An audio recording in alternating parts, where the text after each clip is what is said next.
Pero bueno, son dos artistas que trabajan mucho con la narración desde particularmente el medio de la radio, ¿no? El proyecto de Chispi, que ha propuesto para Flash, para la exposición que ya pronto verán, toca de alguna manera esta reflexión sobre la música, sobre todo el panorama musical no hegemónico, no, sino alternativo en la ciudad de Puebla, y cómo esto ha sido en un pasado un espacio también de conversación, de agenciamiento político, de encuentro para generaciones, personas distintas, ¿no? Y se interroga el proyecto de Chispi sobre lo que pasa en el momento en el cual la fruición de la música pasa de ser más grupal, ¿no? Pasa más de ser una cuestión de ir a conciertos, también del intercambio de materiales como discos, las copias, luego de los CDs, de los cassettes, que no sé si a ustedes les tocó, pero existían, se convierte por toda una serie de procesos en algo que se escucha mucho más individualmente, también desde el mundo digital. Entonces, ella ha reconstruido un archivo de este momento un poco de cruce de esas dos modalidades de fruición de la música en esta ciudad entre los años 90 y los años 2000. Y va a presentar eso articulado también con unos testimonios de distintas personas que han participado de la escena musical alternativa en Puebla y que entrelazaban, constituían esta relación entre ciudad, su escena musical, ¿no? Entonces, ¿qué significa ese paisajes que también se construye desde la escucha? Dani es artista, tiene un programa de radio en Radio Nopal, que es un programa que se llama Poner Junto, donde se dedica a entrevistar distintos actrices, actores del arte contemporáneo, pero también muchas personas de distintas disciplinas, áreas, en lo cual aborda con ellas distintos temas, entre los cuales, pues, creo que la idea del compostaje, ¿no? Está un poco a la base de todas estas conversaciones. Obviamente en términos metafóricos, en todo lo que puede significar esta palabra para distintas disciplinas y distintos mundos que habitan esta palabra. La idea es que precisamente ahora ellos van a presentar mucho mejor, pero pues que vayan buscando como entrecrucen sus experiencias y que pues también nos hablen, ¿no? De la idea del paisaje, cómo se puede vivir, pensar desde la palabra y la radio. Entonces, bueno, bienvenida, muchas gracias por venir, Dani, nos da mucho gusto recibirte, y pues Chispi, tú ya has venido muchas veces, pero igual estamos felices y les paso la palabra. Bueno, pues en lo que vamos aterrizando un poco y comenzamos con algunas ideas, a mí ya estábamos empezando un poco y justo llegaste, Dani, o sea, todo cuadró perfectamente. Comenzar la idea sobre esto que decíamos, ¿no? La radio siempre es una compañía que ha estado ahí y que me gusta pensarla como una compañía en términos como de una persona o alguien que está ahí, pero que está siempre al lado, ¿no? Que nos genera mucha influencia, como esto que les decía. En Puebla uno de los programas más escuchados era el programa de un señor llamado López Díaz, que era un tipo de reportero de pues cuestionables éticas, y que era una voz que se escuchaba y que la gente tenía de alguna manera un aspecto muy profundo de credibilidad. No porque en verdad fuera e hiciera un periodismo adecuado, ético, sino porque involuntariamente se escuchaba en todos los lugares, ¿no? Es interesante pensar estas otras, hay varios elementos que me gustaría llamar la atención sobre la radio para poder desmontar la idea de la radio, pero también para poder ir más allá de la radio como las herramientas que nos propone, que tiene que ver profundamente con la escucha o la no escucha o escuchas intermitentes, el uso de la voz y la palabra, por supuesto, pero también de aquello que queremos transmitir a través de sus formatos que conocemos, que tiene que ver con la charla especialmente, ¿no? La entrevista, el diálogo. Este señor López Díaz se echaba cada flor cada día, literal.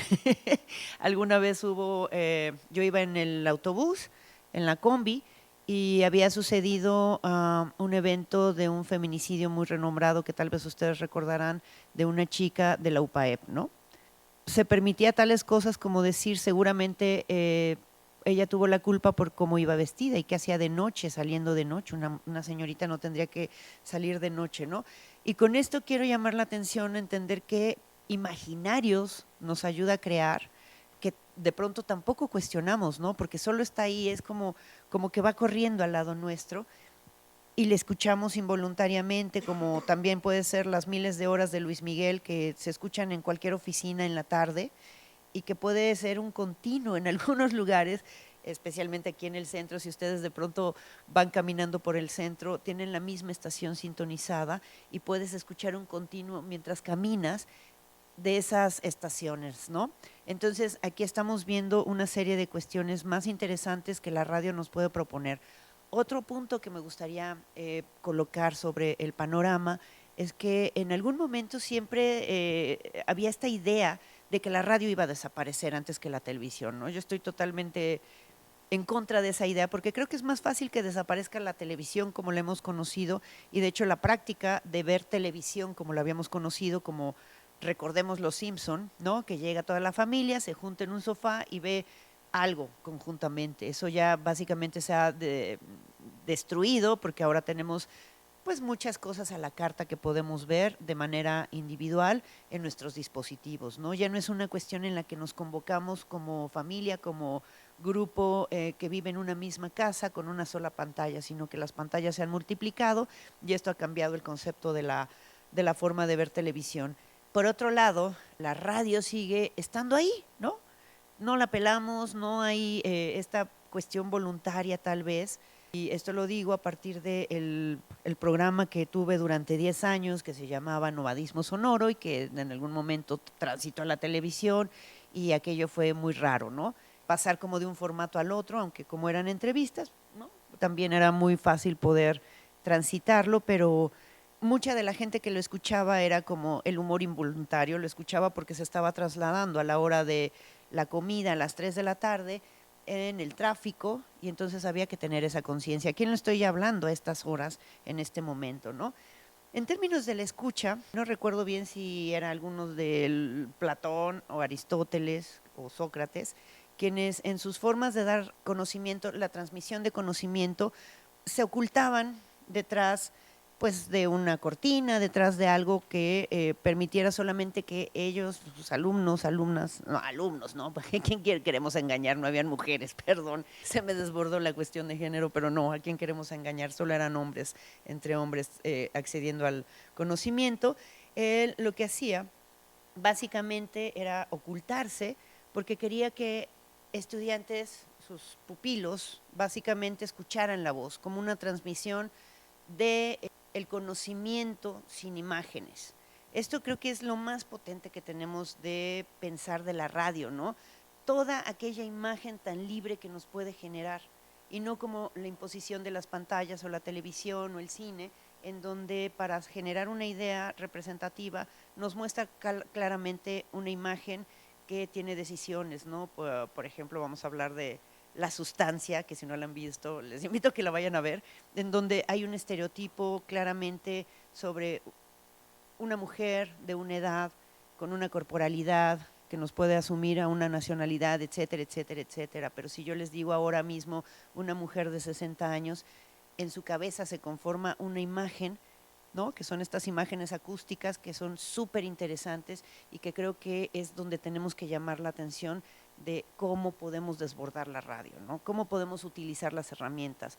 Y es muy triste, porque si ustedes escuchan la radio local, no sé si la escuchan involuntariamente, ¿qué tiene para darnos? La verdad es que muy poco, además de los noticiarios, donde lo que escuchamos son música de los 80s, 90s y revientas que decimos aquí en Puebla, porque hasta ahí llegó el catálogo y ya no hay más cosas, ¿no? Por ejemplo, las radios universitarias, pues de pronto están imitando también el formato totalmente comercial. Y la radio se ha terminado convirtiendo en un lugar obsoleto y monótono.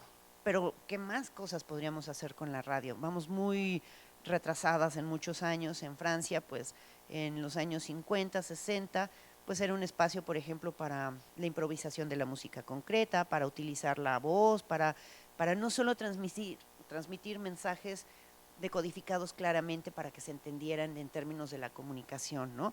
¿Qué tal si le quitamos un poco a la comunicación la radio y la depositamos en el arte, ¿no? ¿Y qué cosa puede suceder con la escucha, con la transmisión de la música, con la transmisión de la voz, con la transmisión de estar en vivo? Incluso, por ejemplo, el asunto del radioteatro que comenzó en algún tiempo, pues se ha desvanecido, ¿no? Aquellos espacios maravillosos que tal vez a nosotras ya no nos tocaron, o nos tocó de rebote escuchar a Calimán o La Tremenda Corte, en donde había una cuestión teatralizada por las voces que generaban ambientes, situaciones y generaban estas imágenes acústicas, ¿no? Hoy en día casi no, en la radio poblana definitivamente es muy difícil encontrarlo, tal vez Radio Educación en Ciudad de México, algunas otras radiodifusoras sí que lo hacen, pero aquí no, está cooptada totalmente en este sentido de correr al lado de la radio comercial, ¿no? En ese sentido, pues, ¿qué más podemos hacer con la radio? Yo les quiero invitar a que vean cuando tengan tiempo y gusten a través de Altavoz Radio, el último proyecto que hicimos con Fer Suárez también, fue un encargo que me hicieron de Altavoz Radio, una radio muy interesante que a pesar de ser del gobierno del Estado de México, tiene una postura bastante politizada a favor de las historias otras de gente que está generando luchas muy importantes, ¿no? Y se me comisionó hacer un podcast de 6 episodios sobre arte y disidencia sexogenérica, ¿no? Entonces fue una cuestión de decir cómo le entramos a este asunto, ¿no? Claro, lo primero que se viene a la mente es vamos a entrevistar a alguien y cómo y cuéntame y tal. Buscábamos o pretendíamos llevarlo más allá en términos de tomar de la investigación etnográfica las historias de vida, ¿no? Que la gente nos cuente quién es, cuáles son estas luchas que desde ese lugar que asume, que vive, que tiene que ver con su historia de vida, nos relata, ¿no? Entonces hicimos 6 podcasts con gente que había mucha libertad y yo opté por hablar de la gente que está alrededor de Puebla, porque es también parte de mi realidad, ¿no?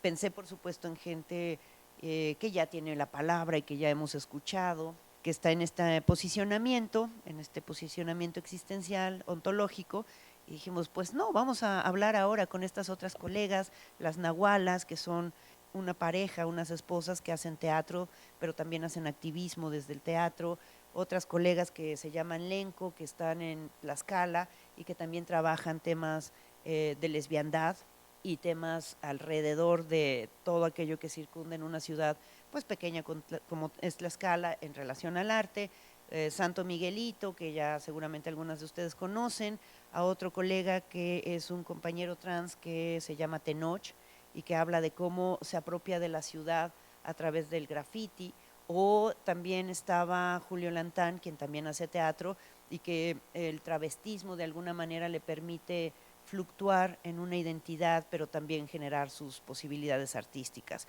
Y esto, pues decidimos hacer también, tomar de la cuestión etnográfica las historias de vida y para brincarnos un poco la discusión de decir, bueno, vamos a explicar qué es el sexo, qué es el género, buscamos no caer en ese lugar de siempre y más bien orientarnos en las historias que tienen que ver con la infancia y ese lugar donde a todo mundo nos pasa de pronto que algo nos define, algo nos da un insight para decir, y esto de alguna manera yo lo relaciono con lo que estoy trabajando ahora en mi proyecto para Flash y en un proyecto que quiero tener de largo aliento que tiene que ver con la música, pero que también tiene que ver con la escucha, no más que la radio, la escucha. Se orienta en un origen, yo lo sitúo con mi padre cuando me regala unas zapatillas Mi Alegría a los 3 años y un disco de Burbujas, de Odisea Burbujas, que era un programa de radio. No, era un programa de televisión con unas botargas, que bueno, también de ahí sale toda la cuestión del manifiesto botarga. Eso a mí me marcó, ¿no? Y que además el disco es muy hermoso porque lo hizo Juan García Esquivel, que es un gran músico mexicano que no ha sido tan reconocido en México, pero que en Estados Unidos pues se le conoce como el padre del Space Age como género musical, entre otras cosas, ¿no? Y habían estos personajes que hablaban se llamaba el tesoro del saber, ¿no? Y cómo el conocimiento a través de la escucha puede transitar. Es algo que organiza también esta investigación en la que estoy elaborando. Y mi padre, pues además trabajaba en teléfonos de México, que siempre además hacía fotografía y siempre nos estaba sacando fotos a mis hermanas y a mí con los teléfonos en un gesto de escucha, ¿no? Además, el señor, que obviamente yo quiero mucho y que es un homenaje a esta pieza que ya verán ahora que sea la exposición, tiene que ver con que él nos llevaba, fíjense cómo hemos perdido eso y al rato haremos estos ejercicios, escuchar, simplemente escuchar. Nos llevaba al bosque y él como era Boy Scout, nos daba algunas fichas y bueno, tú eres ahora este animal y este y ta. Entonces deveníamos animales y decía, debes tener esas aptitudes de ese animal y además escuchar como si fueras ese animal, ¿no? Y nos hacía que nos tirábamos en el piso, en el suelo, en el pasto y a reconocer todos los sonidos que había alrededor y dónde estaban, si era en tu oreja derecha o izquierda. Y es una actividad que yo le agradezco muchísimo porque a partir de ahí, digamos, pues devienen muchas otras cosas, como el gusto por la música, como por supuesto también el gusto por la radio. Nos hacía que grabar postales sonoras a mi abuela, abuelita, y le cantábamos. Prácticas que, por ejemplo, tenemos bien olvidadas y que podemos integrar en nuestra práctica artística, ¿no? Generalmente tomamos notas escritas, pero ¿cuántas notas acústicas tomamos con nuestro celular, por ejemplo, hoy en día, ¿no? ¿Y por qué no hacemos caso a este sentido? Pues claro, también tenemos, ahora sí que en el imperio de los sentidos, la vista siempre sigue reinando. Ya no hablemos del tacto, ya no hablemos del olfato. El oído, la escucha, pues también la tenemos ahí como muy resumida, ¿no? Y una otra cosa que orienta, por ejemplo, que yo hacía conexión hacia estos podcasts, cuando era muy pequeñita, me acuerdo de ver en la televisión, ¿no?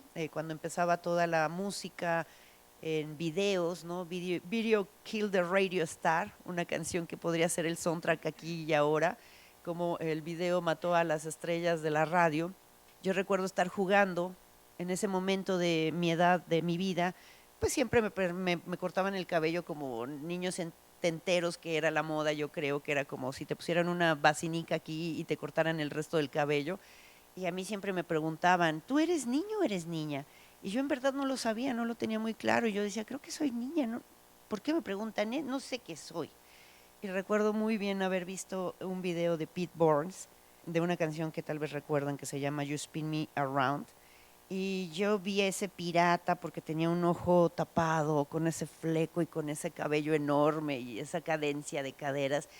Y dije, wow, no sé qué es esto, a la vez que la música, por supuesto, me estaba fascinando, un high energy. Y dije, yo no sé qué sea eso, pero yo quiero ser como eso cuando sea grande, ¿no? Todavía no lo logro muy bien, me falta mucho glamour, pero a lo que quiero llamar la atención es como la escucha, la creación de imágenes, las imágenes que nosotras producimos, pero también la posibilidad de generar estos otros espacios que vienen de conocimiento, pero que también nos localizan y determinan algo en nuestra vida, ¿no?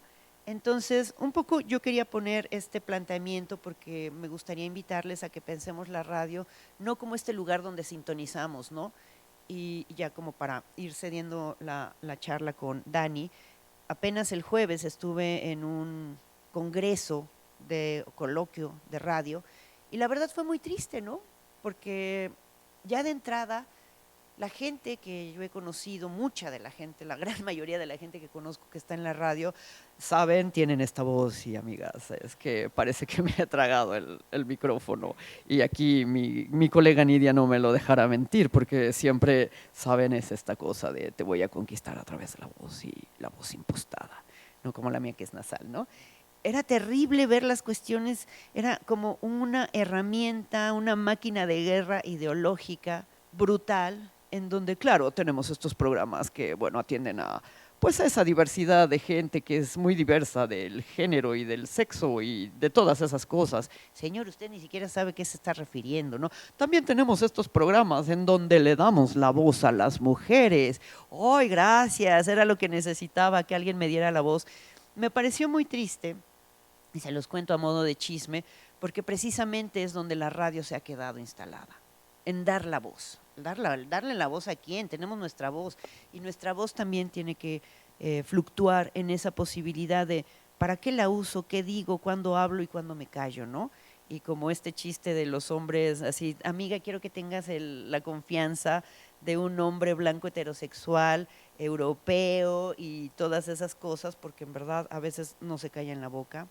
Y citando a mi querida Fer, a veces hay que saber también, hay gente que ya le dimos demasiado la palabra y también nosotras necesitamos tomar otras formas de hablar y de abordar. Y en ese sentido, me parece que la reflexión que les queremos invitar, tanto Dani como yo el día de hoy, es que pensemos que otras posibilidades hacia lo artístico, la palabra, la escucha, el mismo formato de transmisión de la radio, la podemos usar hoy en día, ¿no? Y me gustaría también empezar a hacer la charla con Dani en términos de, yo quisiera preguntarte, Dani, en este sentido ontológico, de un lugar que haya marcado tu existencia para ser la persona que hoy tenemos el gusto de compartir aquí contigo, que tú recuerdes algo que tenga que ver con el sonido, con lo sonoro, que dijeras, Y retomando tu pregunta, Chispi, sobre localizar esa experiencia, que además me gusta mucho la pregunta porque especialmente cuando trabajamos con infancias en talleres de radio, ese primer momento como de escucharse, o sea, de escuchar la voz propia, les prometo que 10 de 10 veces hay una sorpresa, ¿no? O sea, pueden ver los ojos así como cómo se abren así, cómo la persona se va para atrás, ¿no? Como diciendo, wow, me escucho. Porque en un mundo donde nos enseñan a no escucharnos y a no cuestionarnos y a no dialogar con nosotros, a no tener una conversación interna, escuchar la voz propia es súper potente, ¿no? Es el punto es tan potente que nos hacen creer que estamos locas y hablamos con nosotras mismas. Es así de potente, ¿no? Entonces, para mí el momento fue ese momento como de donde explota la tacha de la radio, para mí. Fue cuando tenía como 4 años, 3 años, 5 años, no sé, en mi infancia. Mi bisabuelo era radialista. Él vivía en Jalisco, en Zapopan. Ajá. Y tenía una estación de radio de AM, el canal 1410. Entonces, pues con el tiempo dejó de ir a la estación, de transmitir desde la estación, pues, y se hizo como un cuarto de mandos, ¿no? Como un estudio, pero pues su práctica era la radio, entonces su estudio era como la oficina de Homero Simpson, así, solo tableros y tableros y tableros y tableros. Y entonces allí él exploró muchísimo este término que se llama radioaficionados, que es gente que básicamente como afición, como pasión, hacen radio, pero también hacen las infraestructuras para que haya radio, ¿no? Y entonces él tenía una antena en su casa, así, una antena enorme, desde donde transmitía. Y yo me acuerdo de entrar a su cuarto de mando y decir como, estás hablando con gente en Islandia. O sea, como, ¿qué? Estás hablando con gente en Pakistán. Yo ni sabía que existían países como los que me contaban, ¿no? Y decía así como, sí, aquí están mis bisnietes, ¿no?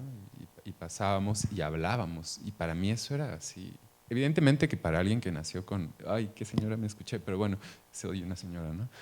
Para alguien que creció con videollamadas y incluso con celulares, es algo dado por sentado, ¿no? Es algo súper normal. Pero bueno, yo marcaba por teléfono en algún momento, ¿no?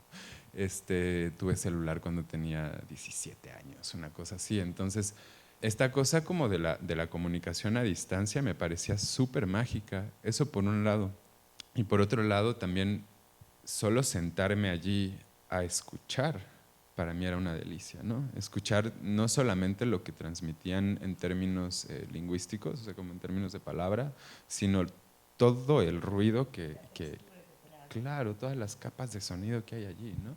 Y como niño, pues era una percepción sin fin, porque precisamente esa es la etapa en la que estás todavía en el hongo, ¿no? En la que todavía no te cortas con el lenguaje y entonces todavía estás como en esta percepción, en este flujo de percepción sin fin, que te permite precisamente hacer esto que decías, ¿no? Prestar la atención y focalizar la escucha hacia o sea, si ven a los bebés, como que, o sea, por supuesto que están aquí y ahora, ¿no? Están más presentes que nadie, están escuchando lo que está pasando aquí, lo que está pasando allá, y están poniendo atención a todo, ¿no? Están prestando atención a todo. Hay un texto de Laurie Anderson que dice que no es verdad que vivamos en un régimen visual, o sea, como que parta de lo visual, sino que partimos de lo sonoro y que es el oído el que dicta hacia dónde hemos de mover la mirada, ¿no? Hacia dónde, eso sí, la episteme occidental o sea, cuando han dicho, en este audio se encuentra la culpabilidad de esta persona, se escucha claramente que es culpable, ¿no? Nunca. En cambio, una imagen sí, ¿no? Aquí se ve claramente cómo esta persona realiza el acto. Ah, ok. O sea, como que la verdad, la verificabilidad de la información está, eso sí, muy articulada o muy fijada por el poder, y el poder, claro, que tiene mucho de visual, ¿no? O se vale mucho del régimen visual para su estética, ¿no? Pero es tan potente y es tan inmediato el audio que ahí tenemos un concepto que me gusta mucho es el de sirenas, por ejemplo, ¿no? Porque me gustan las sirenas, pero también porque es un concepto que nos habla de eso que primero escuchas y luego ya después ves, ¿no? O sea, por eso las ambulancias tienen sirenas, por ejemplo, ¿no? Primero escuchas y luego ya puedes ver. Entonces, esa parte como claro, es que yo no les dije, yo soy artista visual, ¿no? Entonces, para mí era muy importante dislocar la visualidad y un poco desmarcar, sacudir el monopolio de la imagen por parte de lo visual, ¿no?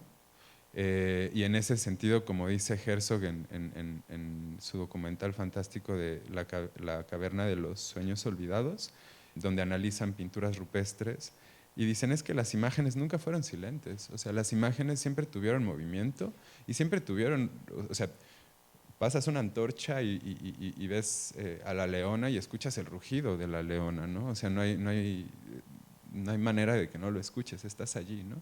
Entonces, un poco para mí era importante dislocar esta cosa de que, sí, de que como artista visual hago imágenes, ¿no? O imágenes visuales, sino que también ni siquiera procuro imágenes acústicas, ¿no?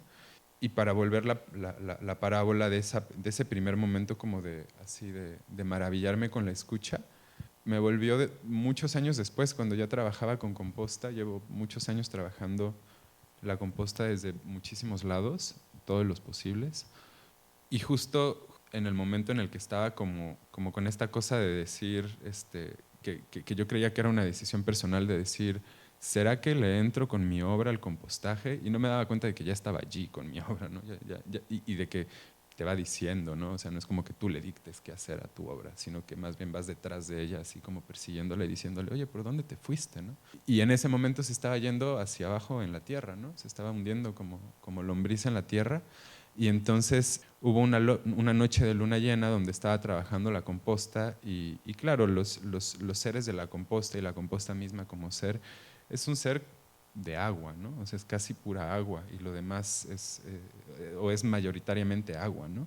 Incluidas las cuerpas de quienes están allí, ¿no? Por ejemplo, las lombrices son prácticamente pura agua, ¿no? Agua y escucha. Y entonces, justo en luna llena, todas las cuerpas que estamos mayoritariamente compuestas de agua, pues nuestro comportamiento se altera, ¿no? Y entonces también pasa en la composta. Y de repente eso era un concierto que se escuchaba así, o sea, a esta distancia yo podía escuchar a las lombrices, ¿no? Y eso me cambió, así, eso me tocó. Reconocer a través de la escucha tiene una sutileza de que se te instala así en lo más profundo de tu ser, ¿no? Deja una huella anémica que para mí es imborrable. Y entonces escuchar eso fue una primera aproximación hacia escuchar de más formas la composta, ¿no? Y desde allí empecé a experimentar con muchas maneras de escuchar la composta. De hecho, acá está presente Vero Gerber, que en su momento me invitó con una provocación a seguir escuchando la composta de muchas formas posibles. Y eso me dio como una cuestión de reconocimiento de lo humano, ¿no? Y aquí me voy a detener un poquito porque justo cuando cuando trabajamos composta, lo que hacemos es humus. El resultado de trabajar composta es el humus, ¿no?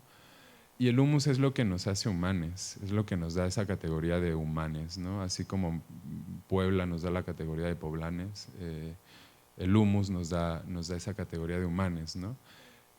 Y si todas las cuerpas que existen se compostan en todos los ecosistemas en el humus, entonces podemos replantear qué es lo humano, ¿no? Podemos empezar a preguntarnos qué es lo propiamente humano si todos volveremos al humus, qué es entonces eso particular de lo que llamamos lo humano, ¿no?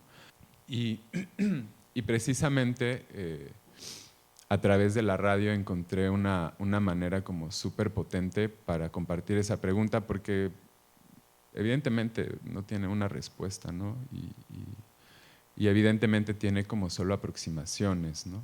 Pero me gusta que nos mantengamos con esa problemática y que no le encontremos una solución, a ver si eso como que nos da algún aprendizaje, ¿no? De esas cosas que no podemos hacer y está bien, de esas cosas que son un misterio y está bien que sean un misterio, ¿no?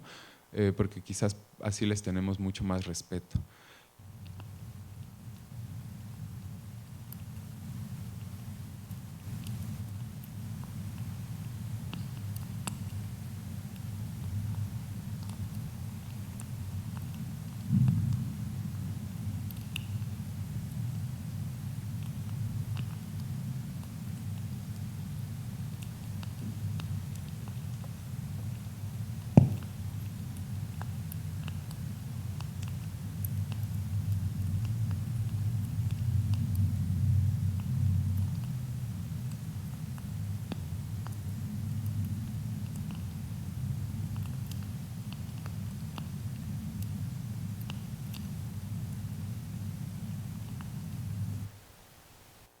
Muchas gracias. Entonces, ese es el sonido de la composta, ¿no? Hace unos años hice una pieza con barro, con escritura cuneiforme, que es esta escritura, una de las primeras formas de escritura de las que hay registro en Occidente, precisamente porque dejaba un residuo, ¿no? Precisamente porque ese residuo, al estar hecho piedra, digamos, puede permanecer más tiempo que el papel, por ejemplo, ¿no? Entonces, con la escritura cuneiforme, que básicamente consiste en unas tablillas, se pone barro y con una punta se va escribiendo encima, ¿no? Los pueblos sumerios y arcadios desarrollaron esa tecnología de escritura, y entonces con esa misma técnica yo escribía una frase que decía la voz de la tierra escapa al lenguaje, ¿no? Y esta es la voz de la tierra. O sea, como que de repente esperamos que los mensajes lleguen, así que llegue una persona y diga, hola, soy la tierra y tengo un mensaje para ti, que también pasa, ¿no? En la vida, también pasa. Pero muchas veces hay que sensibilizarnos y hay que escuchar desde otros lados, ¿no? Y hay que prestar atención a eso que se dice, porque es muy importante, es una conversación muy importante, ¿no? Y entonces empecé a trabajar con este tipo de cuestiones donde lo sutil era lo que me interesaba, ¿no? Esa sutileza, si se dan cuenta ahorita contuvimos la respiración, no nos movimos mucho, o sea, como que nos preparamos, hay una estética allí, respondemos de una forma sensible, corporal, afectiva, emocional, incluso a nivel mental, ¿no? Como que nos preparamos. Me gusta mucho en ese sentido esta frase de hacer silencio. Hacemos silencio interno para poder sensibilizarnos a esa escucha, ¿no? Pero a veces hay que dar un empujoncito más para descolocar la escucha, porque a veces no estamos como con la intuición tan afinada y no estamos tan cerca de esas sutilezas, ¿no? Esta es una pieza que hice para un cuarto de proyectos, un patio de proyectos en realidad, que ya no existe como tal, o sea, ya no hace ese tipo de dinámicas, que se llamó El Patio Trasero. Es un proyecto curatorial de Valeria Montoya, que también estudió acá en Puebla, que literal en su patio hacía proyectos artísticos, por eso se llamaba El Patio Trasero, ¿no? Y que conceptualmente se puede parecer a un cuarto de proyectos, pero al ser un patio tenía otras experiencias, ¿no? Y otras posibilidades. Y entonces ahí había un par de mesas, como bases, digamos, de esculturas, que tenían unos cristales, que esos cristales eran un espejo en realidad y reflejaban el cielo, ¿no? Entonces el patio jugaba con esta cosa del cielo reflejado y como con el arriba y el abajo. Y yo en ese momento estaba muy clavada con Abby Warburg, o sea, es otra de mis obsesiones, Abby Warburg. La obra de Abby Warburg, él en realidad no me importa mucho, pero su obra me parece fascinante. Y en ese momento como que me clavé mucho con este libro del ritual de la serpiente y me gustó como esta cosa justo de la sutileza del movimiento de la serpiente y cómo las serpientes, igual que las lombrices, como no tienen extremidades, su forma de moverse es literalmente como contrayendo sus músculos y avanzando con todo su ser, ¿no? Y entonces, aprovechando que teníamos este juego con el abajo y el arriba, jugué con esta cosa del movimiento de la serpiente que sube y baja constantemente, ¿no? Y entonces hacíamos este juego de miradas todo el tiempo, como de subir, bajar, que a la final termina siendo una especie como de ritual coreográfico. Mientras prestábamos atención a la escucha de lo que ocurría allí. Allí hay un frasco muy grande que lleno con lentejas. Es una pieza que inicia en luna llena, tiene que ser así, si no, no tiene el mismo resultado. Entonces lleno al ras el frasco y le añado agua, ¿no? Y entran en juego el agua y la luz del sol reflejada en la luna, que ejercen su fuerza de gravedad sobre el agua y las lentejas absorben el agua y luego acuden al llamado de la luna y caen desbordando el frasco, ¿no?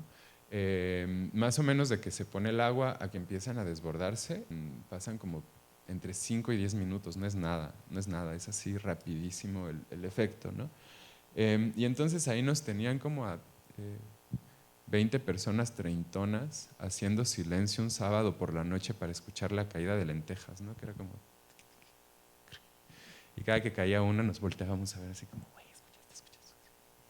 Entonces, eso me parece, o sea, llegar a ese tipo de procesos donde un poco la vida se impone, ¿no? Y la vida se hace manifiesta, y además la vida como un desborde, ¿no?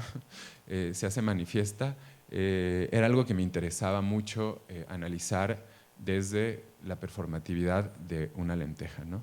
También las lentejas son semillas que he trabajado muchísimos años, llevo muchos años cosechando lentejas y usándolas o empleándolas en un montón de piezas, ¿no?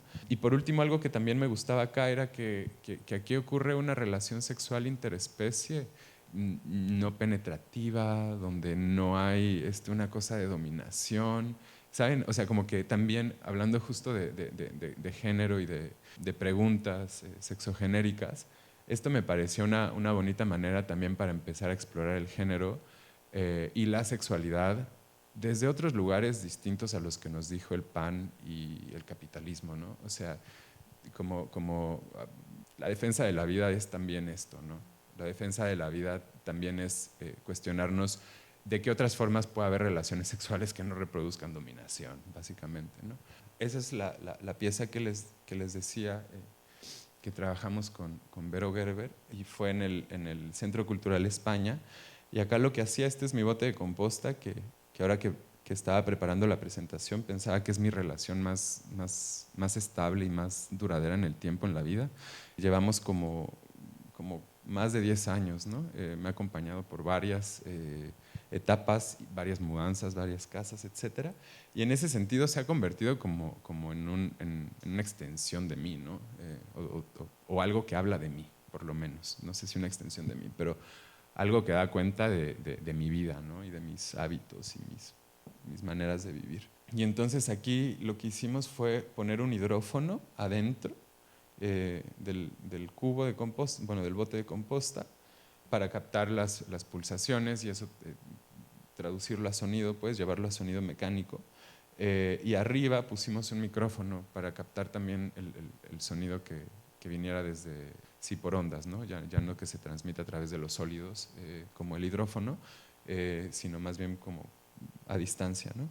Y luego tomaba una muestra de lixiviado. El lixiviado es el líquido, el humus líquido básicamente, es el líquido que escurre durante el proceso del compostaje, que es mucho más fértil que la tierra, digamos. De hecho, es la manera de inocular la tierra con las bacterias que necesita, ¿no? Después ahí se ve la muestra del lixiviado de este lado izquierdo y después la analizaba y eso se proyecta con un microscopio y eso se proyectaba en una sala, en una pantalla como estas, ¿no? Entonces, de nuevo, cambiar la escala, ¿no? Romper la escala de percepción para abrir la posibilidad a percibir cosas distintas, ¿no? En eso que cotidianamente está allí. Esta es una pieza que hice para Murmuro, que fue un festival, un encuentro de artes sonoras o un encuentro para la escucha y las artes sonoras en el Jardín Escénico de Chapultepec hace unas semanas, como 3 semanas, un mes. Y entonces ahí tenemos 3 frascos donde adentro hay lombrices y un cono que amplifica el sonido que hacen esas lombrices mientras se están moviendo, ¿no? Y aquí es un buen momento para hablar de paisaje, porque como ustedes sabrán, las lombrices son la base de todos los ecosistemas, absolutamente todos. No hay un ecosistema en la Tierra en el que no haya lombrices, incluidas nuestras cuerpas territorio, ¿no? Acá adentro también hay lombrices, ¿no? En algún punto de nuestras vidas. Entonces, al estar presentes en todos los territorios, en todos los espacios, hay algo común a su actividad en todos esos espacios, ¿no? Que es que mientras comen y cagan, están constituyendo lo que llamamos paisaje, las personas humanas. No hay un fin ulterior allí, ¿no? No que se sepa, pero así viven básicamente, comiendo y cagando y buscando más territorio y haciendo túneles en el inter, y también creando las condiciones matéricas para toda la vida, para que ocurra absolutamente toda la vida que parte de la Tierra, ¿no?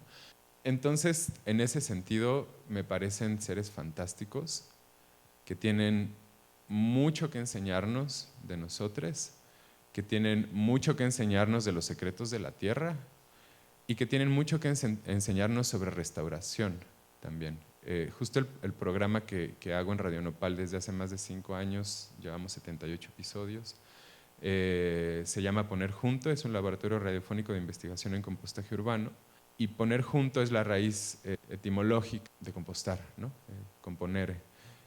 Catón el Viejo, en un libro de Red Rústica, en un tratado de agricultura, escribe in acerbum componere, acumular hasta ser composta, acumular o acervar, ¿no? Porque la acumulación luego tiene una lectura bien capitalista, pero acervar para hacer composta, ¿no? Y ese componere es la misma raíz también para componer música, por ejemplo, poner sonidos, tiempos, silencios juntos, pero también para mejorarnos, ¿no? Para sanar. Cuando nos enfermamos, nos dice nuestra abuelita, así que te compongas, ¿no? Porque también tiene esta connotación como de volver a unir eso que se desunió, volver a hacer una pieza, un conjunto, una unidad de eso que se desarticuló en algún momento, ¿no? O que vino desarticulado, ¿no? Y creo que un poco por ahí le voy a dejar. Está este video que creo que es lo último, pero este video es justo una muestra del lixiviado analizada en la composta. Y entonces me gustaría cerrar con ese video porque ahí se ve la odisea, que es una gota de agua, ¿no? Y se ven como un montón de formas de vida que entran en juego para sostener la vida, ¿no? Un montón de entendimientos y de formas de ser que convergen en este tiempo presente y que nos dan las posibilidades que tenemos básicamente, ¿no? Y eso me parece una cacofonía, una sinfonía, un ruido delicioso cual prestarle escucha, ¿no? Y algo que me gusta mucho de analizar las muestras de compost en microscopio y justo llegar a este tipo de cosas es que la historia de eso que llamamos humanidad, o eso que llamamos la historia de la humanidad, también es la historia de la relación tecnocientífica con eso que consideramos vida, ¿no? Y así como en su momento el microscopio permitió hacer visibles unidades de vida así súper chiquitas, y eso dio paso al pensamiento atomista y a un montón de individuo y a otras cosas, pienso que eso, cambiar la escala de la percepción a partir de las tecnologías con las que contamos en nuestras épocas para decir historias que nadie dice o para contar historias que a quién le importa la historia de una lombriz, ¿no? Bueno, a mí y a más gente, Y creo que este es el potencial de este tipo de tecnologías, ¿no? De usar este tipo de tecnologías y un poco usarlas para lo que queremos y no para lo que nos dijeron que las teníamos que usar, ¿no? Hay varias reflexiones aquí que me parecen muy importantes. Yo estaba considerando, en verdad, qué más se le puede sacar provecho a la radio, qué más podemos hacer, de qué otras formas podemos evidenciar tanto el sonido, tanto estas otras imágenes que produce el sonido. Y creo que es un campo súper abierto, un lugar que también de pronto creo yo hasta hay que arrancarle un poco de, pues como de estos lugares de lo sonoro más en la música, o la música de cámara, o la música un poco en este sentido, sino hacer otras exploraciones en esta relación visual, sonora, ¿no? O sea, por ejemplo, ahora esto que decías hace rato, este video no tiene sonido, pero podemos imaginarnos un montón de aspectos, ¿no?, que ya suenan ahí, o que podemos poner, o no sé si a ustedes les pasaba cuando eran más pequeñas y pequeños, esta cuestión de poner, a mí me gusta mucho pensar cuando las niñas y los niños están jugando con, no sé, el carrito, interpretan las formas en que suceden esos sonidos, o las voces, ¿no?, o la réplica esquizofrénica de las voces. Hola señorita, sí señorita, ¿usted qué me dice?, ¿no? Y que en este sentido de autorizarnos a hablar, escuchar nuestra propia voz, incluso todavía es como este lugar donde si tú estás loca porque hablas sola, ¿no? Apenas una amiga me decía algo al respecto, como, es que creo que estoy mal porque hablo sola y me doy cuenta que hablo sola y hablo en voz alta.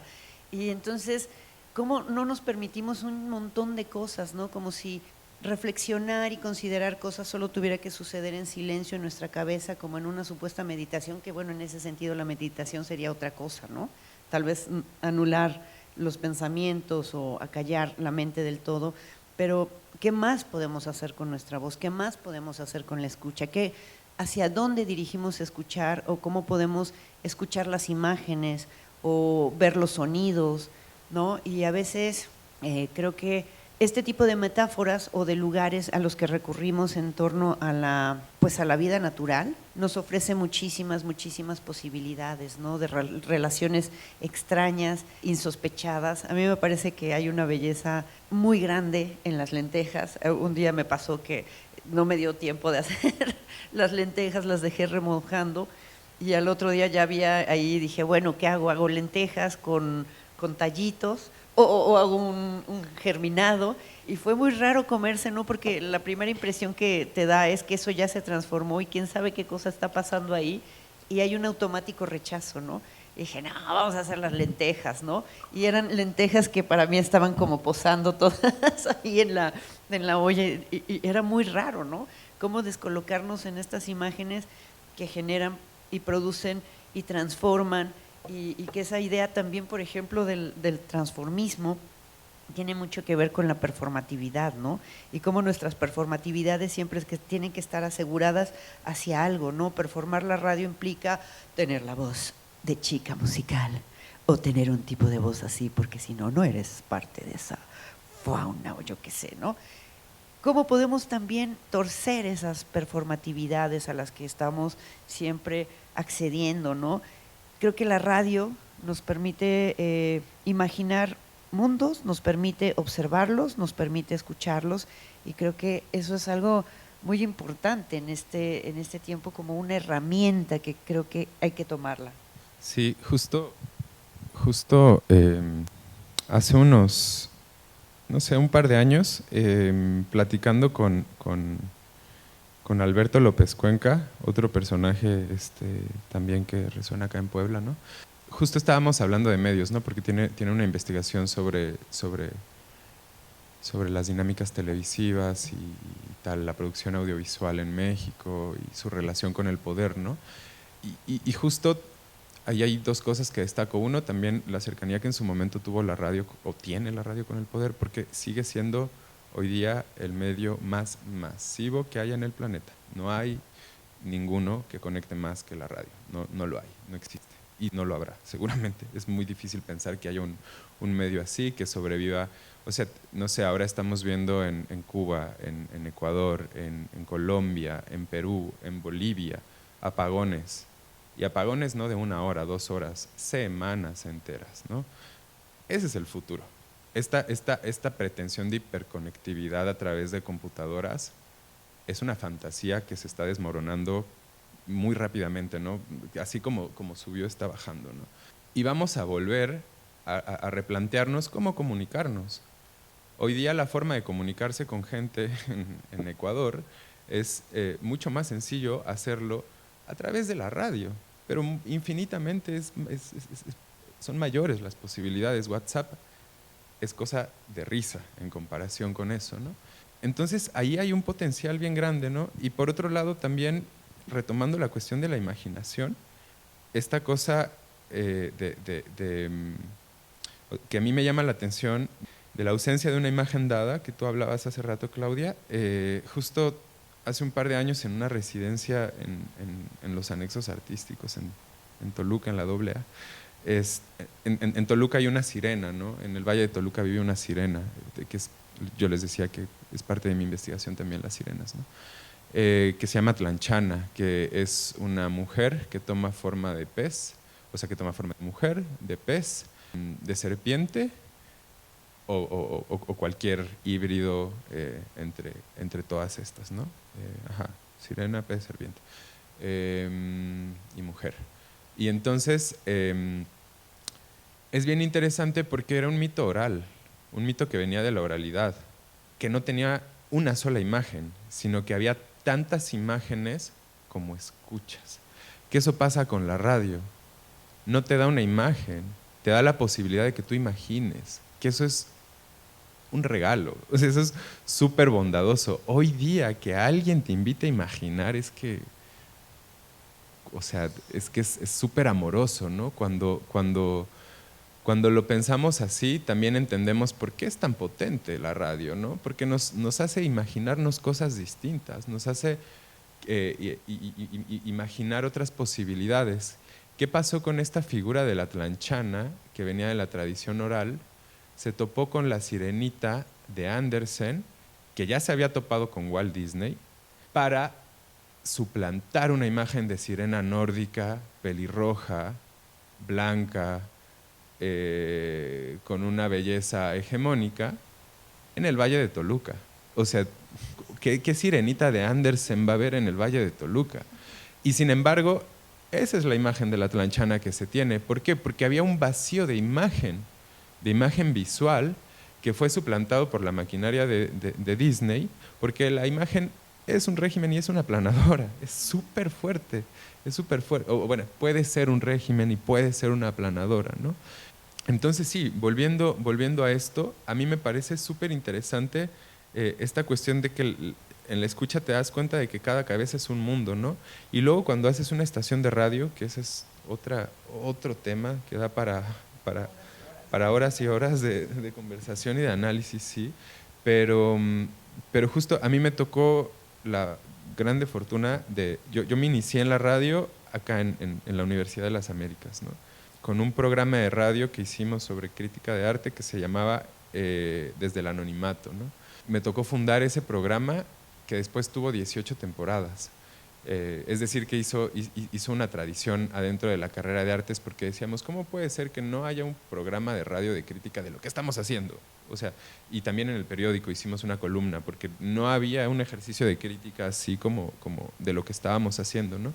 Pero bueno, eso fue en esa universidad hace casi 15 años, pero después salí al mundo real y me tocó toparme con esto de que la radio es súper mal pagada, pero probablemente, si te pagan, probablemente el medio peor pagado.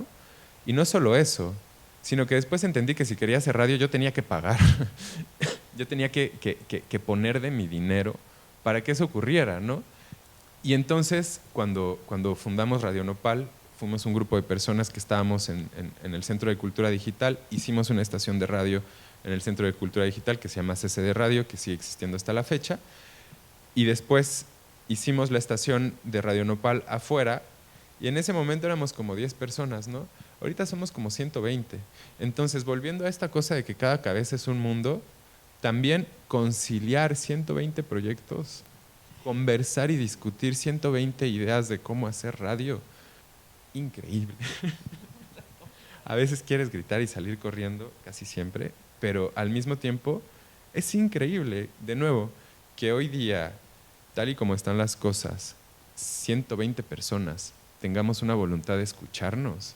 Eso no pasa en el mundo, es muy raro que pase, ¿no? Es pura magia y un poco también siguiendo en ese sentido, que claro, también hablar de compartir con la radio, crear, hacer formatos, ponerse de acuerdo. Hace también muchos años aquí en Puebla con un muy amigo querido que se llama Antulio García, estábamos en esta situación, estábamos en Radio BUAP, en SICOM, que son las estaciones de la universidad y del gobierno del estado. Entonces, en efecto, no te pagan, tú ven, haz lo que quieras, pero también tienes restricciones. A mí me vetaron de Radio BUAP en ese tiempo, y yo no sabía hasta que alguien me dijo de estos lugares de poder, ya, Chispi, no vengas, me caes bien, no pierdas tu tiempo, no se te va a dar un programa de radio. O sea, en ese sentido de qué tan potente puede ser y amenazadora la voz, ¿no? Y la voz de quién, nasal, diciendo qué cosas tal vez que en realidad yo no sabía ni por qué me habían vetado. Ya no vengas, no te vamos a dar un programa de radio. Frente a ese panorama empezaba a emerger la internet y decidimos hacer el Arrabal Radio, ¿no? Que era la radio hecha de peladitos para peladitos, ¿no? Porque no teníamos concesiones ni censuras. Y pasó algo muy interesante en esta situación de escucharnos, esto que Dani dice sobre que cada cabeza es un mundo y que cada cabeza es una posibilidad maravillosa. Si a cada quien se le diera un programa de radio, creo que en una buena dirección habría muchas cosas muy diversas y muy potentes. En ese momento teníamos un programa, por ejemplo, de religión, ¿no? Y eran morros clavadísimos que estudiaban filosofía y teología, y entonces la religión se hablaba desde muchos puntos y era un programa muy interesante, ¿no? Como decían, no, por favor, religión. Era un programa maravilloso. Y había otro que era de mis favoritos, de unas chicas que hablaban sobre sexualidad, ¿no? Pero prácticas sexuales pues muy abiertas. Amigas, el día de hoy, porque claro, teníamos que ir acompañando y escuchando, el día de hoy les vamos a invitar a que jueguen con sus parejas heterosexuales al proctólogo. ¿Qué? Cosas que de pronto, precisamente la cuestión de la radio que está reglamentada, pues parece que sabe que hay ahí una potencia muy fuerte en poder expresar la palabra, las ideas a través de la palabra, pues, ¿no? Nos duró algunos años el Arrabal Radio, nos teníamos que pasar la señal, que era muy divertido porque era una internet muy incipiente, pero creo que algo que hay que valorar mucho es que podamos ponernos de acuerdo. Yo sigo insistiendo en que lo que nos hace humanos, humanes, es precisamente poder hablar, ¿no? Y que no nos cerremos a esa posibilidad de poder entendernos. Creemos que hablamos y nos ponemos de acuerdo y hacemos diálogos, pero realmente qué tanto estamos entendiendo lo que la otra persona nos dice, qué tanto nos estamos dando a entender, y de verdad es un lujo poder tener la palabra. Hasta que no controlemos el mentalismo, creo que es una verdadera hazaña humana poder, y una delicia poder hablar, poder conversar, poder utilizar las palabras, los sinónimos, etcétera, etcétera. Y creo que cada día hay que tomarlo más, ¿no? El momento talleresco. No sé si quieren compartir algo, algunas ideas, preguntas. Yo sé que están pensando ahí. Cuando empezaron a narrar todas sus experiencias de acercamiento a la radio, a mí me remitió a la imagen de la radio de la banda ancha y las radios de bulbos, que me conmocionaba antes de la era del internet poder captar una estación fuera de México. Era impresionante, igual que recibir una carta, ¿no? Esta inmediatez nos ha sacado de esta posibilidad de la escucha, es decir, la atención plena, el contacto con todo el ser, ¿no? Y valorar, que creo que las generaciones actuales, junto con nosotros que estamos experimentando las grandes tecnologías, y qué bueno, pero se está perdiendo esa posibilidad de asumir, porque teníamos más tiempo para entrar en contacto, ¿no? Ahora todo es tan rápido tan rápido. Y quería comentar algo. La posibilidad de la radio es que, a diferencia de la televisión, que ocupa dos sentidos, puedes estar con la radio y haciendo algo más, ¿no? Y estoy totalmente de acuerdo en lo que acaban de decir, la importancia de que las radios no tienen contenido actualmente. Y nos han tumbado la posibilidad de pensar y repensar y vivir desde otra exploración. Y también me remitió a recordar cómo era en la radio cuando te subías a un taxi, por ejemplo, que generalmente había sí que más contenido, pero era mucho la voz de un hombre, es verdad, ¿no? Eran programas interesantes, había cosas muy, muy atractivas por escuchar en términos periodísticos, pero la mayor parte de la población eran hombres. Proyectando un poco desde también la experienciación, creo que sí es verdad que la escucha ha estado presente desde nuestro inicio de formación orgánica con el latido propio y el latido de mamá, bueno o malo, pero el latido de mamá. Entonces, reconocer que es el detector de las emociones por cómo late ese pum, pum, pum, que es lo que nos conecta a la música, de tan poderosa forma, quiero decir, ¿no? Bueno, en general eso es lo que quería compartir. Eso que dice sobre la onda corta, todavía por ahí creo que hay algunos radios y tienen la posibilidad, es una cosa muy fantástica.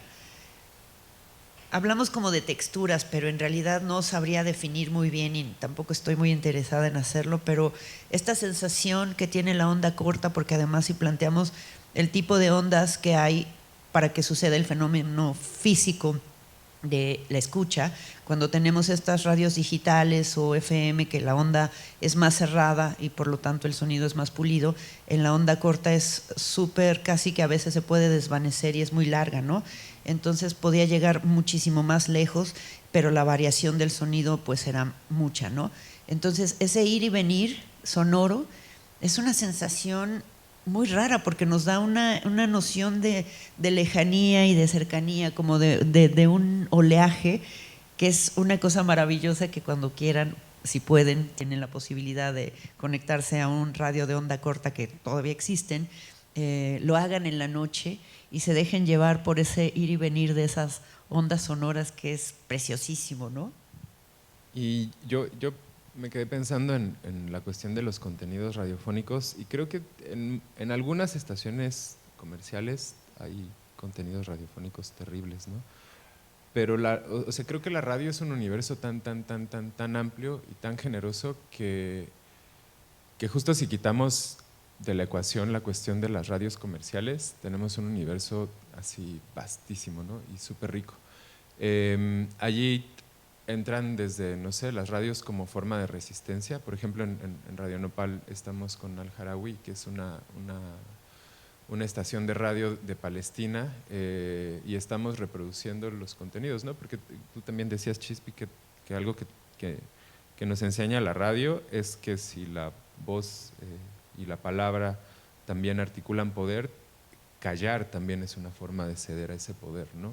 A esa posición de poder y decir, como deslocalizarse del centro de la posición del poder y decir, en este momento hay voces más importantes que escuchar, ¿no? y mensajes más urgentes que escuchar. Y eso en Radio Nopal, por ejemplo, es algo que tenemos muy presente, no solo por la colaboración con esta radio palestina, sino en general, ¿no? Como un poco esa es una pregunta que nos viene todo el tiempo, ¿no? Como ¿qué vamos a hacer con esta voz que tenemos? O sea, ¿qué vamos a hacer con esta posición de poder y estas coordenadas de poder donde nos pone la radio? Porque el poder en sí mismo yo no siento que sea, a ver, ni siquiera lo puedo decir, ¿no? Pero no siento que sea tan malo en sí mismo, ¿no? Sino cómo lo usamos, esa es la forma o cómo dejamos que se use, que lo usen otras personas, ¿no? Y en ese sentido en Radio Nopal tomamos una decisión hace muchos años, básicamente cuando fundamos la radio, pero que hemos ido refrendando a lo largo del tiempo, porque hacemos estos, no son coloquios, son asambleas, donde discutimos las decisiones que tomamos y las posiciones que vamos a tomar con respecto de cosas, ¿no? Y una de esas es cómo nos financiamos. Y en algún momento decíamos, bueno, es necesario que entre dinero de fuera, ¿no? Porque es carísimo hacer radio, es carísimo. Y los equipos son carísimos y se rompen luego y luego hay que comprar otra vez audífonos y otra vez micrófonos y hay que volver a aislar la cabina y bla, bla, bla, ¿no? O sea, hay que procurar realmente esa práctica, ¿no? Pero como todo ejercicio de cuidado cuesta, y cuesta cuerpo y cuesta dinero también, ¿no? Y eso es algo de lo que muchas veces no se quiere hablar en ese tipo de proyectos, pero es central. Y entonces tomamos la decisión de no aceptar dinero siempre que ese dinero nos comprometiera de alguna forma, ¿no? Si es un fondo perdido, si es una beca, si es un grant, un estímulo, algo que nos da alguien porque reconoce nuestro trabajo, bienvenido. Pero, por ejemplo, ahorita todavía no puedo dar mucha información, pero un museo nos invitó a una exposición y justo esa fue una de las cosas que nos preguntamos, ¿no? Como, a ver, aquí vamos a hablar del genocidio que está habiendo en Palestina con todas sus letras, porque así lo hacemos, porque tenemos ese privilegio, ese enorme privilegio de procurarnos nuestro medio y entonces no deberle nada a nadie y poder hablar de lo que queramos hablar, ¿no? Entonces decíamos, ¿qué vamos a hacer cuando en esta institución, en este museo, hablemos abiertamente de Palestina y al lobby sionista que financia el museo no le guste? ¿Qué vamos a hacer en ese momento? ¿Cómo nos vamos a posicionar? ¿Qué tipo de estrategia vamos a seguir para anticiparnos a eso? Eso no te lo permite una radio comercial. La radio comercial te dice algo que yo escuché alguna vez decir también en la UDLA, ¿no? No te pago lo que te pago para que opines, sino para que no opines, ¿no? Entonces, si es una apuesta, de nuevo es un privilegio enormísimo, porque estas personas que hacemos la radio, además de tener el enorme privilegio de poder financiar la radio, tenemos capital cultural que también es capital, y que también abre puertas o cierra puertas. Y entonces hemos ido aprovechando ese capital cultural también para poder decir lo que queremos decir sin que nos cueste la vida o el trabajo también, ¿no? Que eso pasa en este país. Hola, buen día. Yo tengo dos preguntas. Una sería, bueno, escuchando a Clau que mencionaba así como varias preguntas como de qué lado escucho, cómo escucho, mediante qué dispositivo. ¿Hay alguna pregunta esencial o como que haga que tu proyecto se geste de mejor manera? Yo creo que todas las preguntas son importantes y a lo mejor lo más importante, no diría que hay una pregunta esencial, sino más bien unos recorridos que te lleven a un cuestionamiento que puedas avistar, que vas a poder responder. Creo que eso sería lo interesante. Yo podría aportar eso, pero claro, puede haber muchas otras formas de posicionarse frente a las preguntas. No sé, Dani, ¿qué diría? Para mí el ejercicio de radio y de escucha en general, o sea, como de habla escucha, pues, en general, da cuenta de un deseo, es el residuo de un deseo. Y creo que la pregunta o el cuestionamiento va por esa línea, ¿no? ¿Cuál es mi deseo? ¿Qué deseo comunicar? ¿Qué deseo poner en palabras? ¿Qué deseo sostener con el lenguaje, ¿no? Creo que un poco por allí sería. Es que yo veo más o menos su proyecto de Dani como que hay una relación entre la composta y él y sale así como desde ese deseo, pero yo siento que no tengo como una relación con algo como para que surja ese deseo. Igual por eso es como la pregunta. Pues allí creo que las crisis hacen mucho. En ese sentido, a mí algo que me ha acercado a mi deseo ha sido romperme y volverme a romper y reconfigurarme 1000 veces de todas las formas que pueda. Justo en este travestismo del que hablábamos, ¿no? Como el ser más travesti que pueda ser, para que eso dé cuenta también del deseo que hay detrás, ¿no? Eso que empuja mi ser al grado de hablar. Y a lo mejor tal vez permitirse mucho experimentar, ¿no? Creo que a veces hay una idea muy romántica de que crear es tener algo claro, ¿no? Como la investigación también. Voy a llegar y voy a investigar esto y entonces voy a descubrir esto. Y pues ya, ¿para qué haces la investigación? Ya lo tienes todo muy claro, ¿no? Creo que sí sería muy interesante dejarse derivar, pero poner atención en cómo emergen cosas, en cómo suceden cosas, cómo haces hallazgos. Y ahí es ya donde estás empezando a crear, ¿no? O sea, no pensar que vas a llegar así de voy a ir hacia allá y lo tengo muy claro, sino vamos para allá y a ver qué va pasando, qué voy encontrando, ¿no? Porque si no, creo que también puede ser muy frustrante la otra forma.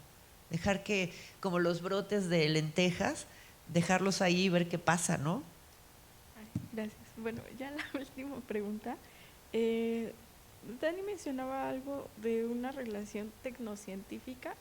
Entonces, en esa parte, al momento de crear un proyecto, ¿lo crea usted desde cero o influyen otras personas? No sé, alguien que se dedica a la ciencia o a la química o en esta parte del audio, como, bueno, ahorita que dice que sí, como cuántas personas, aparte del artista, influyen en el proyecto.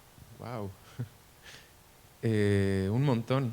O sea, y fundamental, o sea, el trabajo que hago no sería nada, por ejemplo, sin la investigación de Annie Franz Arrar, ¿no? Que es una de las así diosas del compostaje, que vino a hacer un trabajo de campo con Lázaro Cárdenas hace muchos años. Y hacer uno de los proyectos de composta más ambiciosos que ha habido probablemente en el mundo, ¿no? Porque, bueno, claro, México es un paisote, ¿no? Entonces cualquier cosa que hagas en México es de las más grandes que hay en el mundo, ¿no? Pero sí, y quiero hacer mucho énfasis en que yo admiro el trabajo de un montón de gente que son artistas o no artistas o son artistas de otras disciplinas, y algo que yo agradezco de o sea, creo que la práctica artística te pone en la posición de, así constante, casi siempre, si no es que siempre, de estar deformando técnicas y aprendiendo nuevas técnicas y estar incorporando cachitos de otras técnicas, haciendo Frankensteins así enormes, ¿no? Porque así es la vida también, ¿no? O sea, como que así se va componiendo la vida. Entonces, allí sí que hago mucho énfasis, ¿no? A mí me gusta conocer el trabajo de mucha gente porque su técnica da cuenta de cómo piensan, de cómo entienden el mundo, de cómo se posicionan en el mundo. Y en ese sentido, no sé, personas, si las pusiera en número, quizás unas 8 o 10 personas por cada pieza y de distintos ámbitos, desde lo más, no sé, techy, de hacer circuitos, hasta lo más inmaterial, como escribir un texto a raíz de eso, ¿no? Inmaterial muy entre comillas. Hay algo que luego yo le comparto a las estudiantas cuando hacen sus proyectos, como que se estresan mucho porque tienen que decir algo, ¿no? Y la verdad es que siempre estamos en un plan bien esquizofrénico, ¿no? Como que una siempre escucha un montón de voces en tu cabeza, desde la de tu mamá hasta la de tus amantes, hasta la de la tuya, ¿no? Y como que siempre hay una polifonía, sinfonía, un desmadre ahí entre las voces de lo que leíste, de lo que le dijiste a tu compa sobre tu proyecto y te dio una devolutiva. Creo como que eso me gusta mucho y lo he pensado, y creo que nunca vamos solas a ningún lugar, siempre tenemos esta capacidad esquizofrénica de tener la voz de tu mamá que te dijo, te cuidas, te pones el suéter, ¿no? Y creo que todas esas voces siempre nos están acompañando y hacen cosas chidas al respecto. A lo mejor a algunas les hacemos más caso que a otras, pero siempre estamos compuestas de un montón de voces. Hola. Hola, Nidia. Bueno, mi duda va a que entiendo que también en la radio hay una responsabilidad en el micrófono, ¿no? Y el micrófono tampoco miente. Ahorita me escucho ronca y se nota, ¿no? Probablemente cuando ustedes escuchan la radio, cuando uno va a grabar las emociones, no, aquí no hay un filtro de emociones, se escucha. Entonces, tengo esta duda todavía aún. El espacio radiofónico es efímero porque muchas veces se graba, se pierde, se fue. Y los podcasts no, ¿no? Los podcasts persisten, los podemos escuchar cuando sea, pero ¿en cuál de estas dos partes es donde el arte está más vinculada o donde podría, o sea, no sé si la idea es decir, esto se vuelve una práctica artística, el hacer radio, o cómo lo vinculamos con el arte y decimos, tiene un espacio en el museo, tiene un espacio, ¿en dónde tiene un espacio? Que es un medio, ¿no? Pero así, esa es mi duda. Yo creo que por eso la propuesta era un poco pensar y expandir la idea de la radio, ¿no? La radio como tal, no nos perdemos porque tiene que surgir a través de ondas sonoras, ¿no? Que se retransmiten y que están ahí. Creo que más bien tendríamos que pensar las herramientas de lo que hacemos con eso, ¿no? Y ahora pues el formato podcast, que honestamente yo lo veo bastante pobre, porque se pueden hacer muchas otras cosas y veo que, por ejemplo, Spotify está lleno de 1000 podcasts, unos mejor o peor grabados que otros, pero al final siempre ahí está el guaseo de la charla, ¿no? Como si las opiniones de todo mundo fueran importantes, y sí que lo son, ¿no? Por eso están y por eso existen y por eso hay unos podcasts muy famosos. ¿Qué sería lo que le acerca un poco más al aspecto artístico? Yo creo que descomponer precisamente esa noción de hacer radio, esta radio hegemónica, esa voz hegemónica hasta la misma de una, quitarse, oponerse, descolocar. Yo creo que ahí es donde está el componente más creativo y si se puede llamar hacia lo artístico, ¿no? Que no sea, que vaya más allá de esta noción que conocemos de la radio, de estas voces también hegemónicas, de lo que se hace con hasta un vestido, una rúbrica, qué sonidos la conforman. Ahora y no quiero decir que sea más artística o no, pero una solución que yo aproximaba para los podcasts que les contaba, altavozradio.mx, era acompañar las voces, no ponerle fondo musical, que por ejemplo siempre se hace eso en la práctica radiofónica, ¿no? Sino que dejaba fondos de agua corriendo o de aire o de cosas así, porque me parecía que podían ayudar a centrar más y acompañar la voz de quien estaba hablando, porque pues me interesaba centrar ahí la atención, ¿no? Tal vez fuera menos creativo, pero yo creo que todavía se puede llevar aún más allá, ¿no? Y teniendo en cuenta que también se corre el riesgo de que un mensaje muy claro que queramos decir se va a convertir en otra cosa, ¿no? Que creo que es ahí donde otra vez se muerde la cola la radio, porque no quiere perder esa capacidad de la comunicación.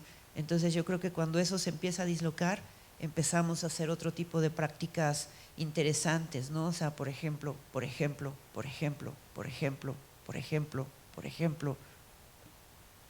¿no? Eso ya descoloca. Entonces, hay mucho que explorar, muchísimo. Me encanta la radio. Vamos a hacer radio.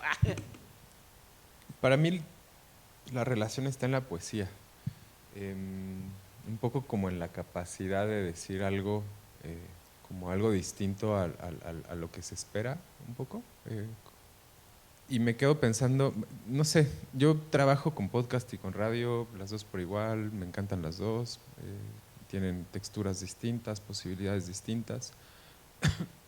Me gusta muchísimo el rush de hacer radio en vivo, creo que eso es una experiencia que no se puede reproducir de ninguna manera, es una sensación que solo estar corriendo en vivo te la da, y que es algo que a mí me puso en la posición de hacer consciente mi corporalidad, de reconocer que mi voz está dentro de mi cuerpo y viene desde lo más profundo de mi ser, y que, como bien decías, ¿no? En la escucha de esa voz está la escucha de todo mi ser, o sea, de cómo está todo mi ser, ¿no? Y hay dos momentos en los que recuerdo que hablé, o sea, abrí la boca y no dije nada, no me salían las palabras. Uno fue el primer día que di clases en una universidad, que me puse enfrente de la grupa y fue como, solo quería llorar y meterme al baño como Peña Nieto, ¿no? Y la segunda fue con este último programa de radio con el que llevo ya más de 5 años, ¿no? Con Poner Junto. No me salían las palabras. O sea, además eso, en Radio Nopal hacemos nuestros controles, hacemos todo. O sea, si tienes un programa de radio, haces todo, todo. Desde la escaleta hasta subirlo a redes sociales, hasta controlar los niveles y abrirle la puerta a tu invitado, ¿no? Todo lo produces de principio a fin, lo cual es hermoso, a mí me encanta. Y cuando me siento enfrente de los controles, de verdad me siento como que estoy piloteando una nave, ¿no? O sea, realmente estoy tan consciente como cuando voy conduciendo un auto o cuando voy en bicicleta en la carretera, ¿no? O sea, presto atención a absolutamente todo lo que puedo prestar atención. Siento que mi atención se bifurca así como un pulpo y que puedo abarcar muchas cosas de ese momento presente, ¿no? Y para mí eso ya es poesía, o sea, para mí ahí ya está la poesía, ¿no? Y por otro lado, la cuestión de los podcasts me ha ayudado muchísimo, que ese es el segundo momento, por ejemplo, de los programas de radio que hacemos en Radio Nopal. Transmitimos en vivo, siempre o casi siempre, de las condiciones que ponemos, ¿no? Tiene que ser transmisión en vivo, o sea, en medida de lo posible. Pero luego subimos los programas, cada quien sube su propio programa al archivo de Radio Nopal y ahí cada quien lo produce como quiera, ¿no? Yo no lo produzco ni lo retoco nada, como salió al aire, así se escucha, con errores, con silencios, con torpezas, con todo esto, ¿no? Así se escucha. Y como, en tanto que documento de investigación, me parece fantástico el podcast, como obra de arte, como Weltanschauung, ¿sabes? Como esto que da cuenta de un estado de cosas de un tiempo y un momento y un lugar, como un corte de una sociedad, como corte de investigación, como documento casi antropológico, no sé, me parece fantástico, fantástico. Es como la cuestión de la performance y el registro, ¿no? Un poco así en ese sentido, que eso que es bien chido esto del rush de hacer programas en vivo. Ahora que decías esto también me acordé de la primera vez que estaba en Radio AM, la primerísima vez que abrieron el micrófono y dijeron al aire, y te pasa eso que te congelas. Y tienes una sensación de que es como cuando te echas tu primer toque, lo siento, Museo Amparo, y el tiempo se distiende y corre diferente. Y entonces, en ese momento, cuando ves el reloj y no estás diciendo nada, madre mía, 20 segundos, es una eternidad, un minuto. Y cuando se hacen las prácticas con estudiantes de radio y les pasas a la cabina y les dices, ahora tienes que improvisar 1 minuto. Sí, claro, qué fácil, ¿no? Te toca, escoge acá en este bol y saca un tema. ¿Qué? ¿El petróleo? Improvisa lo que sea a partir de esa palabra, ¿no? Y entonces, como es una cosa tan corporal, tan estar aquí y ahora, es brutal. Algún día cuando puedan, les invito a que tengan esa sensación, porque no hay otra forma de entender el tiempo, que dices 1 minuto y no dije nada, o puedo decir mucho, o cómo me relaciono en ese tiempo, ¿no? Es maravilloso. Y volviendo un poquito nada más al tema de la voz para cerrar, por ejemplo, para darnos una idea de lo importante que es para mí, a mí me encanta la cerveza, ¿no? Yo tomo cerveza así todo el día, me encanta. Y también fumar, me encanta fumar mota y fumo todo el día y tal. No cuando tengo un programa. ¿Por qué? Porque hacer esto o de repente querer hablar y que se te regrese el aire o cosas así, como que distrae la atención de lo que tú estás haciendo, ¿no? La otra persona ni se entera, pero de lo que tú estás haciendo. Entonces, a eso voy con eso de la voz, ¿no? De lo importante que es hacer consciente que la voz viene desde adentro, ¿no? Entonces, allí el ejercicio radiofónico toma la dimensión también de ejercicio de cuidado, ¿no? De procurarte. Muchas gracias, Dani, muchas gracias, Chispi. Quería, bueno, además de agradecerles, ir, antes que nos movamos para pensar como un poquito más en corto y dialogar, creo que puede seguir un poco esta conversación de forma más informal, cerrar un momento esta primera parte que tuvimos, que fueron estos 4 talleres y conversaciones, con 4 artistas que fueron Fernanda Barreto, Jaime Ruiz, Alan Sierra y con Dani y Chispi, Claudia Castellana ahorita. Y en estos 4 talleres buscamos explorar 4 temas que estuviesen vinculados a las posibilidades de producir una práctica artística, no necesariamente desde una forma material, sino también en muchas otras formas en las cuales se pueden pensar cómo producimos y desde dónde estamos produciendo, ¿no? Entonces, si se acuerdan, Fernanda nos habló precisamente de una posibilidad de transcribir conversaciones, ¿no? Que era esta técnica del scribing, y cómo eso puede facilitar ciertos entendimiento común que se desarrolla desde eso, desde la escucha precisamente. Luego con Jaime abordamos cómo son estas tensiones que están en los procesos colaborativos. También hablamos mucho de la gestión, ¿no? Como un proceso que también es artístico, que también puede dar lugar a espacios de creación colectiva.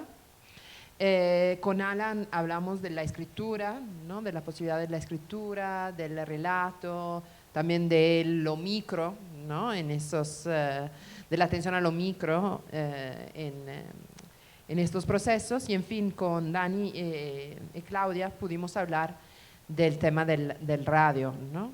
Me parece como que es poderosísimo, ¿no? Para pensar esa cuestión del paisaje. Asociación que Dani crea entre la idea del compostaje y la voz, ¿no? Yo creo que hay muchísimas preguntas para hacer a los dos que han trabajado mucho en estos temas y que tienen también que ver con, evidentemente, cómo ponemos juntos, como dice el título, el nombre del programa de Dani, muchas voces, ¿no? Como pues nuestra práctica individual pues siempre está hecha, ¿no? Por algo que nos mueve y adentro de una sociedad, ¿no? Y que entonces evidentemente recibimos y damos, ¿no? Y pronunciamos una voz que es parte de mucho más, ¿no? Creo que tú dijiste algo muy interesante sobre el deseo, ¿no? Y la posibilidad de a veces no encontrar nuestros propios deseos, y creo que también es muy interesante observarlo en relación a la voz, ¿no? Y cómo muchas veces nos parece no reconocer muy precisamente tanto cuál es nuestro deseo, cuánto cuál es nuestra voz, porque también pertenecen, ¿no? A como unos impulsos colectivos que creo que es interesante reconocer y que nos conforman, ¿no? Pues que podemos empezar a observar qué nos separa, qué nos une, qué sucede, ¿no? En esos encuentros.